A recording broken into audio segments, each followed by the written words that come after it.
भी श्रेष्ठ है। कथा तो पारस से भी श्रेष्ठ है। कहा भी गया है, सत सुत रही सत संगति पाई, पारस परस को धातु सुहाई।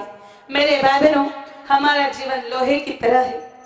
लोहा सरिया बनकर के कहीं कोने में पड़ा रहता है। धूप आती है, छाव आती है, ठंड आती है, बरसात आती, कोई नहीं देखता, बस पड़ा के पड़ा है। लेकिन जब उस लोहे को पारस रूपी पत्थर का स्पर्श हो जाता है, तब मेरे भाई बहनों वो लोहा भी सोना बन जाता है। तो जब हमारे जीवन में सत्संग रूपी पारस आता है, तो मेरे भाई बहनों जीवन सोने की तरह चमकने लग जाता है। लेकिन फिर भी एक बात और बताऊंगी, वन कंडीशन अप्लाई हियर। एक शर्त यहां लागू होती है। एक बार मेरे भाई बहनों एक बाबा जी थे। बाबा जी घोर जंगल में किसी कुटिया में रहते थे। बाबा जी का एक चेला था। चेला बड़ा गरीब था।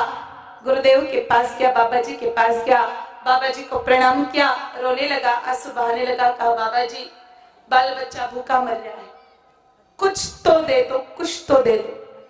बाबा जी ने कहा, भैया देख, मेरी कुटिया के बाहर एक पारस पत्थर पड़ा हुआ है, ले जा, तेरे पास जितना भी लोहा हो लोहे को स्पर्श कर देना, सब सोना बन जाएगा, तो रातों रात निहाल हो जाएगा।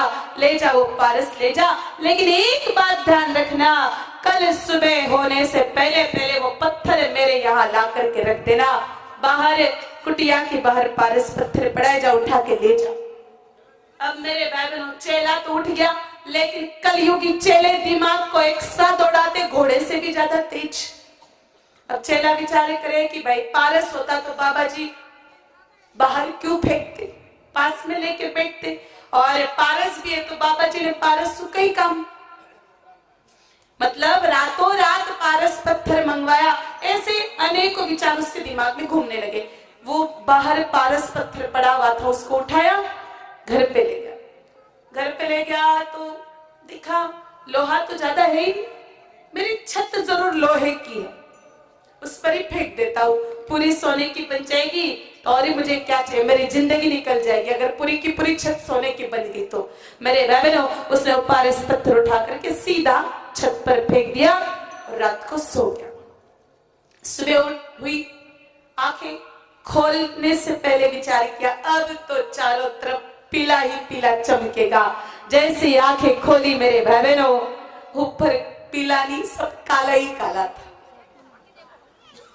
अब वो समझ गया कि बाबा जी तुम्हारे भेंडा बनाती हो। अब वो तुरंत बाबा जी के पास गया। कहा, बाबा जी इतनी मेहनत कराई, पागल समझाए क्या मेरे को, आधी रात को मुझे भेजा, वो पारस पत्थर नहीं, वो तो सादा पत्थर भी नहीं था, कौन सा लोहा सोना बन गया, देखो देखो मेरी छत पर आकर के देखो, पूरा वैसे की वैसा पड़ा है। बाबा जी ने कहा, ऐसा कुछ तो गड़बड़ है भाई, ऐसा हो ही नहीं सकता, वो तो पत्थर पारस पत्थर ही था। गड़बड़ कहाँ हुई, समझ में नहीं आ रहा है। अब बाबा जी खुद ही उठ गए, कमंडल उठाया और बाबा जी ने कहा, चल चल तेरे घर पे चल। बाबा जी आए, खुद सीढ़ी ली, छत पर चढ़े। छत पर चढ़े मेरे बहनों, पारस पत्थर के पास पहुंचे। बाबा जी ने देखा कि छत भी लोहे की है, पत्थर भी पारस है, लेकिन एक मिस्टेक है कि पारस और छत के बीच में 3-3 इंच मिट्टी का थर जम रहा है। तो मेरे भाई बहनों बताओ वो लोहा सोना कैसे बनेगा।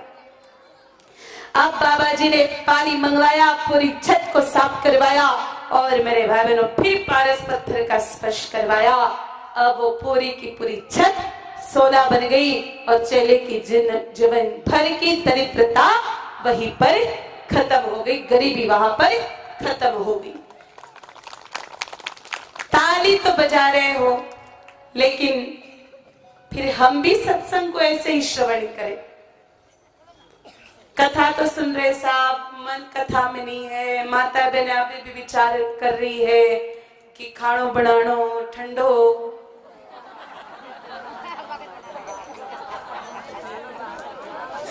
हमारी सहेली कुणी आई है, भाइयों के अभी भी माथे दुकानों पर सेट हो रखे हैं।